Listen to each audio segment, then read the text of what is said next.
You guys fired up for early voting on Monday? How about you? Early voting, and then we spend all the rest of the time getting friends and family to get out there, right? Now, Nick, you're from Texas, right? I'm from San Antonio. Place that knows what pecan sausage tastes like. And I'm born and raised there, 4th generation. We didn't cross the border crossed us.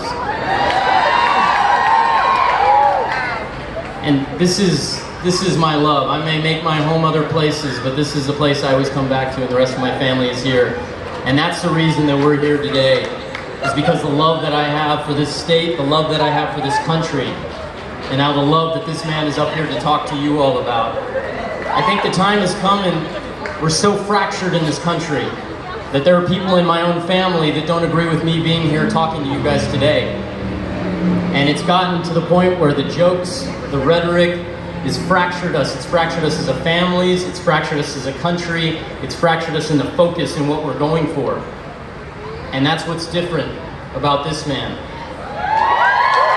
It's not about we're right, they're wrong. It's just about love. It's about love, it's about understanding, and it's about compassion and empathy. And realizing that people may not have the same views as us, but we have to create a country that we can all be proud of, that we think are inclusive, and that starts with equality. Across the board. And I've come to a point in my life that I think that grace is a little insufficient for handling injustice. The time has come where we don't turn the other cheek, but where we open our heart and try to make people understand where you're coming from. This isn't the time to yell back and forth, but to open up one's heart, listen to what the concerns are, so we're not blind to them and we don't have something happen like happened with this last presidency.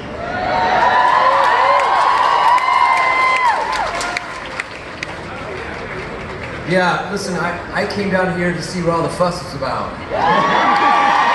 It's about you, Mark, it's about you. You may think this is just about Texas, and it is. It's very important, but the whole nation's watching you. We really are. So no pressure. No pressure. You know, I got ready to go on this trip to come out here, and my 15-year-old son, Joaquin, who hasn't formed his political views, and those are his words. You know, and I respect that, and I don't blame him for what he's been seeing for the past couple of years. He said, "Dad, why are you going to Texas?" I said, "Well, look, that's a really good question." I said, I'm tired of listening to my country in this 2-year shouting match where the vitriol and the hate, it's been like a race to the bottom, a fast race, a ceaseless race to the bottom. And I don't know if the rest of the country's like this as well, but we've been waiting for that one voice. And we've been waiting for that one voice, that clear voice of unity that's going to unite us, that goes across party lines.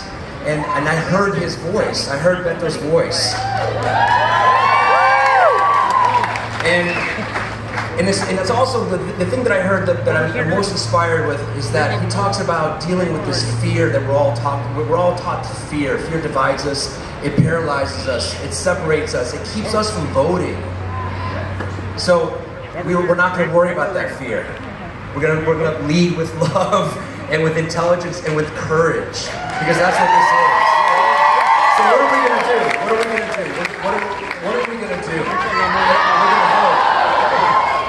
And I know, like Nick said, this has divided families, it's divided friends. I know you know of a friend, of a family member, of a Tio, of a primo, an uncle or an aunt that's planning on sitting on the sidelines and not getting involved in this race, and thinking that their vote doesn't matter, that they're like, why should I vote? I need you guys to go out and find that one person, find out those two people, and bring them to the polls. Get them involved. Tell them that their vote is sacred. It's sacred. They don't want us to vote. And there are tools out there for you. You know, there's a Voter Pal app. There's numerous other apps where you can get your friends together and realize that, you know, every one of you should have 20 people that you hold to account and say they are going to make it to the polls. This is going to be one of the closest races we have ever seen. And it's because a lot of you, even that support don't follow through with the vote, and that's what's most important, and we got to get the other people in our families and our peer groups to do the same. That's right. Yeah, the margin of victory could be raised within. It could come down to the people in here and the multiplying effect that you have with your friends and family. To inspire them, to empower them, to take action. This is an important vote, not just for this, not just for the state of Texas. The whole country's watching you. So vote. Before Mark starts to put forward his platform, because I think he's going to be running soon too, with a smile like that, we don't want to take away any more from the man of the hour. That's right. When I say bet, you say Beto. Bet. Thank you so much for being here today, guys, and thank you for inviting us and allowing us to be here. If you're in the state of Texas.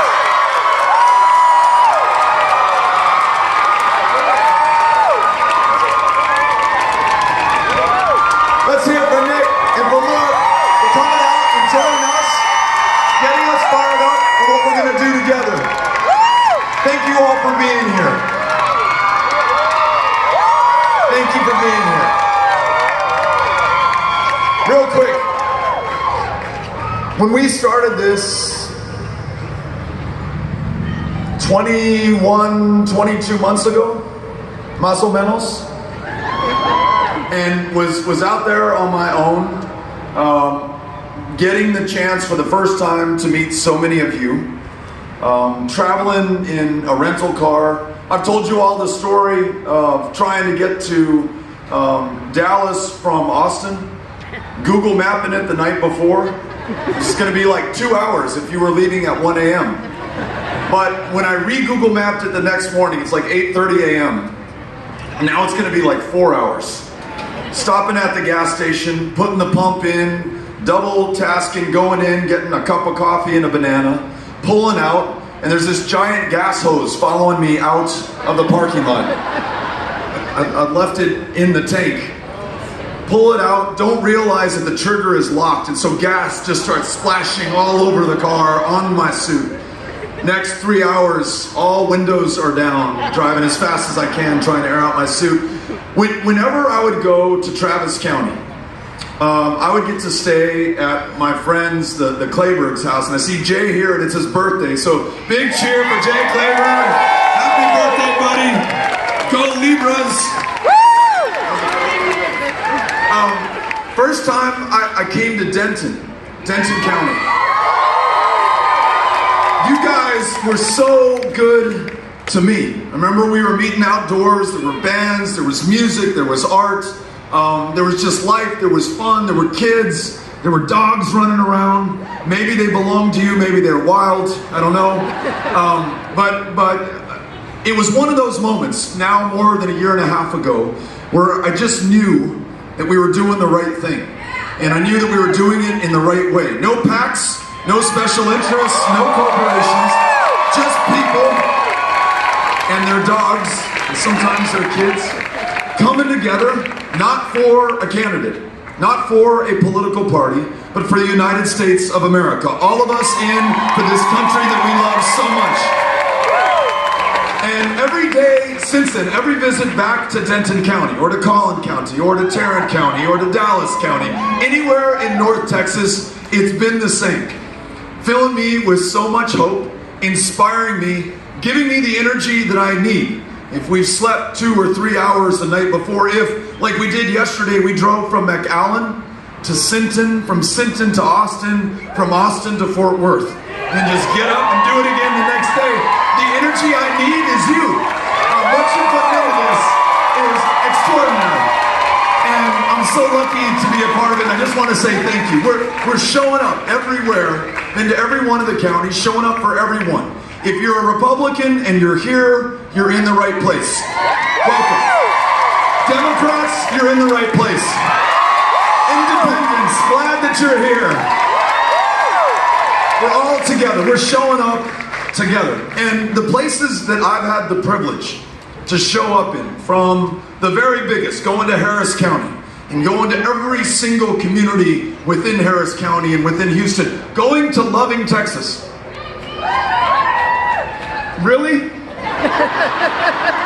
Because we went to the county seat of Loving, Texas, in Mentone, Texas, and knocked on the 19 households, or as many of them as we could.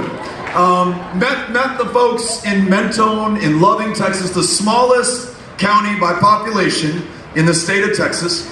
Going to places like Taylor County, going to Abilene, going to Muleshoe, going to Childress, going to Amarillo, going to, here, I got one for you. Anybody from Archer City?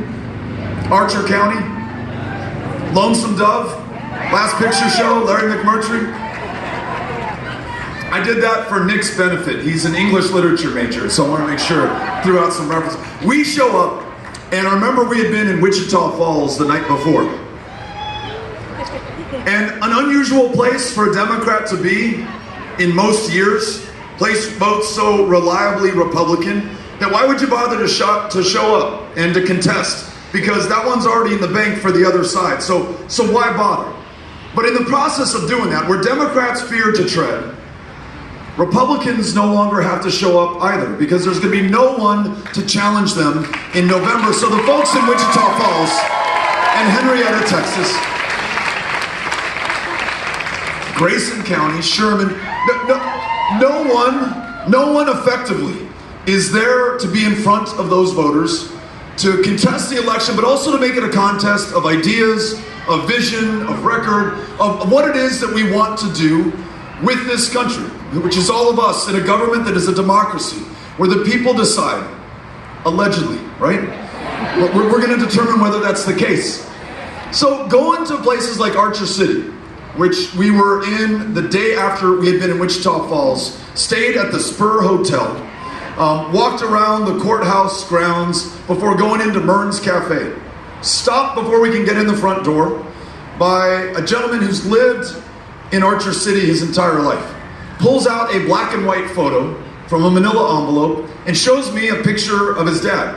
So look, he's the third guy from the left, the skinny guy, and the gentleman that he's talking to is Lyndon Baines Johnson. The year is 1948, and that is the last person of either party running for Senate to show up in Archer County.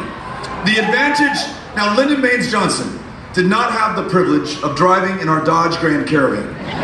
He, in 1948, descended out of the sky in a helicopter, landed on the courthouse grounds, walked over to the American Legion Hall, and then sought to listen to and understand those that he wanted to represent and serve in the Senate before he ever asked their vote. And Paul, this guy who's telling me the story, says, my dad lived in Archer County his entire life. I've lived here my entire life. In fact, he's elected official in county government. And no one, you're the first one in 70 years to show up. And so when we walked in to that town hall, Mern's Cafe, all 20 people who came out, 30, if you count the 10 innocents eating breakfast there when we arrived, who we brought into the conversation. This was the first time in literally generations that a conversation about the future of this country, through this office, this position of public trust in the U.S. Senate, had been had in that community. I learned a ton, as I did when we went to Throckmorton, the next city on our visit, Baird and Coleman, Brownwood, Stephenville, into the day in Weatherford, Texas. And one of the greatest things about it, there were, I don't know how many people, 300 or 400 in a middle school cafeteria, the end of the day, and the precinct chair who's helped to organize this meeting, before I take the microphone, she says, I got to tell you something. I have been doing this for a very long time, and I've never seen so many people come out and be so fired up. And she said, the best part about it is I don't recognize a soul in this place. When everything is on the line, when the stakes could not be any higher, everyone gets off the sidelines and into the game. Everyone shows up, just like we've been doing in this campaign, for and by one another. Not against anybody else, not against another political party, but for this country and our ability to lead the way. Showing up for people in a state that ranks dead last in the number of insured, to make sure that everyone can see a doctor, everyone can take their child to a therapist so that that kid's well enough to learn and to live to their full potential. everyone can get their prescription medications that improve their quality of life or just keep them alive. Everyone wants to be there for Joey, this guy I met in Laredo, Texas, 29 years old. He says, listen, I heard you talk about healthcare, and it hits home with me because I've seen a doctor once at a community health clinic. And that doctor, besides telling me that I had diabetes, I have glaucoma, which I knew, said that I will not live to the age of 40 on this trajectory without health care in a state where people are crowdfunding the resources to pay for insulin. And let that sink in. The wealthiest, the most powerful country, the most ingenious place the planet has ever known, whose citizens, taxpayers, all of us, have invested in the research and the development of the cures and medications that are so often sold back to us at the most expensive prices anywhere in the developed world. What have we decided? That least insured, more than 4 million who don't have access to health care, maybe that's an abstraction, but Joey in Laredo, whose eyes I looked into, who I met, who's counting on not just me, the candidate, but on every single one of us who's going to decide this election. Those who get arrested, just so screwed up, get arrested on purpose because their schizophrenia, their bipolar disorder, untreated, uncared for, they become so desperate, the suffering so great that the only thing they can do is go to the one place where by law they are guaranteed to be fed, to be clothed, to be housed, to have the psychotropic prescriptions given to them that allow them that purchase on life another day with some level of dignity at a cost to all of us of $400. And it's not just the money that we pay in our taxes to keep that person locked up who has nowhere else to go. It's the fact that we've locked up their potential, their ability to go to school, work a job, run for office, raise their families, start a punk rock band, tour the country, just do what they were intended to do in their lives if only they were well enough to do that. All of that is locked up behind bars along with their body. What if we decided that not only is it the just and moral thing to do, which is compelling enough to me, but if you compare $400 a night to provide care to that person in the county jail, which is the largest provider today of mental health care services in the state of Texas, $14.50 is what we estimate it would cost to provide outpatient mental health care services to that same person. So not only is it the right thing to do, it's the most fiscally responsible thing to do for Texas to take the lead on guaranteed, high-quality, universal health care for everyone. Primary health care, specialty health care, mental health care, whatever care you need to be able to contribute to your maximum capacity. And let's not forget, these challenges that we can use as our opportunities to do better for one another and for this country. This state is at the epicenter of a maternal mortality crisis.